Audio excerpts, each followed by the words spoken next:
Tensions have always been high between the nations of the VanSvalbis Pact and the Quadra alliance. On one side you have democracy, and on the other, anarchism. These two very different political ideologies has resulted in intense animosity between the two groups. If a war were to happen, who would prevail? Going into this theoretical war, the rules are standard. No ally of either group will be involved militarily, no nuclear weapons will be used, and no other nations will be attacked.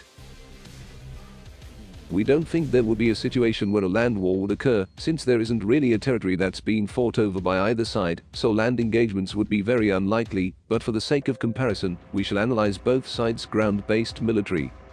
We also must preface that Atherton will not be partaking in this war, but it may send some troops and equipment to assist other Quadra nations, so we will still include them in the comparison. Let's begin. We will begin by focusing on the VanSvalbis Pact. There are two nations in the pact, so we will look at their individual strengths, and then talk about how they would be combined. We'll start with their ground strengths.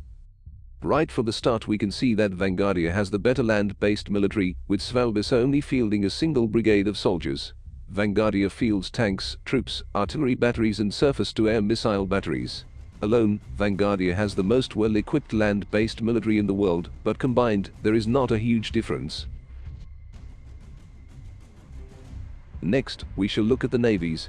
Svalbis has quite the capable navy when factoring out its 4 Trout gunboats, which are more suited to rivers than the open ocean. It operates the reliable Tadpole transport ship and the fairly unremarkable yet capable Royal-class destroyer. The flagship of the Svalbin Navy is the Venture-class aircraft carrier. It is a modern aircraft carrier, yet it does not have a dedicated complement of aircraft for a fleet air arm. On the other side of the equation, the Vanguardian Navy is more of an offensive navy than a defensive one. It operates the excellent Northbrook-class destroyer and the very dependable Blitz-class frigate. These work well in a carrier battle group, and Vanguardia does have 8 Hunter-class aircraft carriers, one of which, VWS Sprout, is the flagship of the fleet. Combined, the VanSvalbis Pact does have a very capable navy at its disposal. Finally, we shall analyze the air forces of the VanSvalbis Pact. Svalbis has a very good air force comprised of modern capable designs. The shining star of the Svalbin Air Force is the SW Hornet, a VTOL multi-role aircraft. The Hornet is also the most numerous in the Svalbin inventory, and some could be sent to the Navy to operate from the Svalbin aircraft carrier. Vanguardia has the largest individual air force in the world, and it is comprised of planes and helicopters. Vanguardia has a sizable transport fleet as well as many fighters, the best of these being the FN-31 Bat-E. The Vanguardian bomber force consists of 3 different aircraft, all fulfilling a very similar job, and there are both attack and logistics helicopters too. The Quadra alliance is a defensive alliance between the 4 ANSI nations. These are Barthesa, Minurkia, Darthidia and Atherton. We shall analyze the militaries they share between them next. When looking at the Quadra Alliance nations, it becomes clear very early on that Barthesa has the best quality military in both equipment quality and numbers. All Quadra nations tend to purchase equipment from them, which is why they share a lot of equipment, but it comes down to how that equipment is maintained.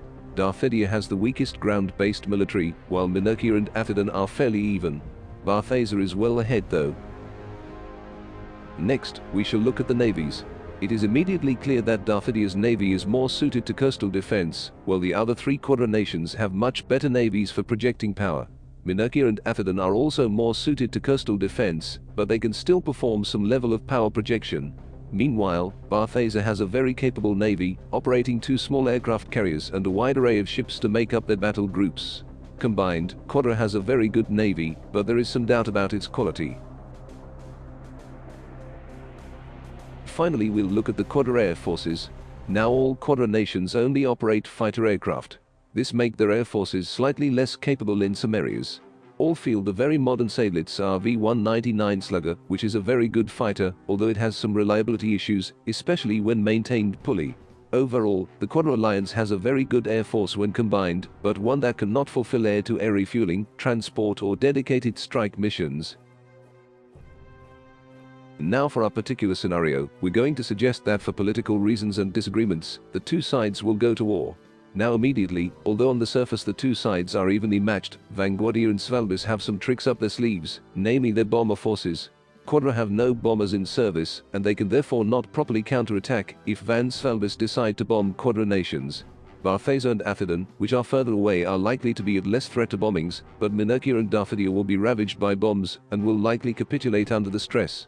Athodon would try to remain out of the war as a fighting nation from the start, so they are less likely to be attacked anyway. After the capitulation of Minakia and Darthadia, which would come after many days of constant bombings, their navies and air forces would be neutralized or sold by Vanguardia and Svalbis to other small nations.